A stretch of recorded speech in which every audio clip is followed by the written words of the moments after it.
Ora iray sisa dia ho fantatra mazava ireo kandida roa amin'ny 2020 izay hiatrika amin'ny fihodinana faharoa amin'ny fifidianana ho filohan'ny Repoblika Frantsay. Iray amin'izy ireo tokoa mantsy no hisy olo-toerana n'Andriamatoa François Hollande izay nisafidiny tsy handrobaka mandat faharoa intsony.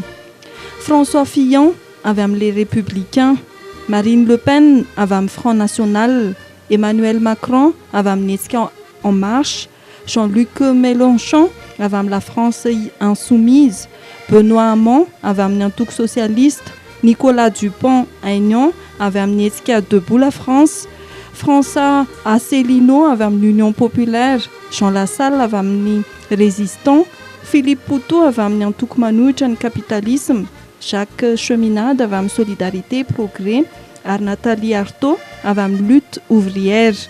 Ireo izy 20 menada izay ezaka ny andresy lahatra ireo Frantsay 540 faingo 720 tapitrisa izay fidy amin'ny Bureau fandatsaham-bato 4,794 manerana an'izao tontolo izao. Ny maraina teo dia efa samy namita ny adidiny ireo kandida 20 menada toa ny Emmanuel Macron izay nifidy tao Touquet ao Paris na koa i François Fillon. Représentant du parti Les Républicains, l'ex-premier ministre François Fillon a déposé son bulletin dans un bureau de vote du 7e arrondissement de Paris, où il réside. Le candidat du Parti socialiste Benoît Hamon a voté à Trappes, commune des Yvelines, en région parisienne, dont il est le député.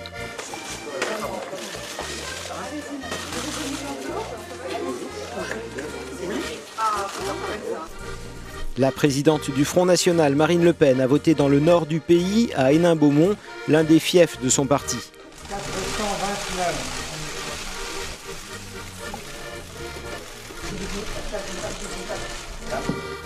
Efa omaly kosa no nanomboka mifidy ireo Frantsay mipetraka any amin'ny firenena hafa toy ny tany États-Unis, Canada na i Mexique.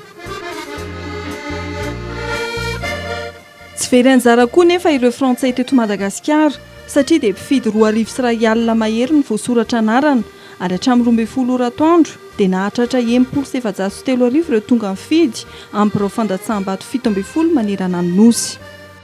Ny teto Antananarivo no nahitana tapa-havitrihana ambony amin'ny Bureau fandatsaham-bato 5 izay nahazoana salanisa 1,5 isanjato tamin'ny 12 atoandro teo. Raha ny fanazavana voaray kosa dia tamin'ny 7 ariva teo no nikatona amin'ny Bureau fandatsaham-bato rehetra ary vokatsy ho ela ny vokatra tsy mbola ofisialy amin'ity fifidianana ho filoham-pirenena Frantsay ity. Vory lanina ireo mpifidy teto amin'ny lycée français Ambatobe nanao ny adidiny. Anisan'izany ity mpandraharaha izay nilaza fa ilaina amin'ny fiarahamentana amin'ny fifidianana ahafahana maneho ny hevitra amin'ny alalan'ny démocratie. Avant de parler du nouveau président, moi, je suis très heureux d'avoir pu participer à un vote. Je pense que c'est ça la magnifique beauté des temps modernes, c'est qu'on peut participer en tant que citoyen à un vote, on peut choisir un président, un candidat, donc ça me fait très plaisir d'avoir pu accomplir un acte citoyen. Et j'ai pas pu m'empêcher, lorsque j'étais en train de faire ça, de penser aussi aux élections qui auront lieu à Madagascar dans 1 an et demi. Bon, malheureusement, moi je suis pas malgache, bien que je sois né à Madagascar. Je ne suis pas pour des raisons que vous connaissez, c'est un sujet de société, mais c'est vrai que je pense que c'est très sympa de pouvoir aussi voter à Madagascar. Mais concernant donc votre question de qu'est-ce que j'attends du nouveau président français, je pense qu'il est encore trop tôt. Comme vous savez, c'est encore le premier tour, mais c'est vrai que ce que j'attends de tout président, de tout homme politique ou femme politique, parce que c'est qu'il y ait des valeurs humanistes, des valeurs d'ouverture, des valeurs de liberté. C'est ça en fait la démocratie. Donc je pense que j'espère que les candidats qui dans l'élection française représentent ces valeurs républicaines seront ceux qui vont être élus par la population française dont moi je fais partie au niveau outre-mer. Voilà. Anana 20 andro kosa ireo kandidata tafavoaka voalohany amin'ity fifidianana ity hiatrika amin'ny fihodinana faharoa amin'ny fahen'ny volana meo avy izao. Eo no ahafantarana mazava hoe iza no lany filohan'ny Repoblika Frantsay vaovao. Fa ny nampiavaka ity fifidianana ity dia sambany no tsy nirotsaka ny filoham-perinasa ary koa nokorontan'ny asa fampiororona ny fifidianana.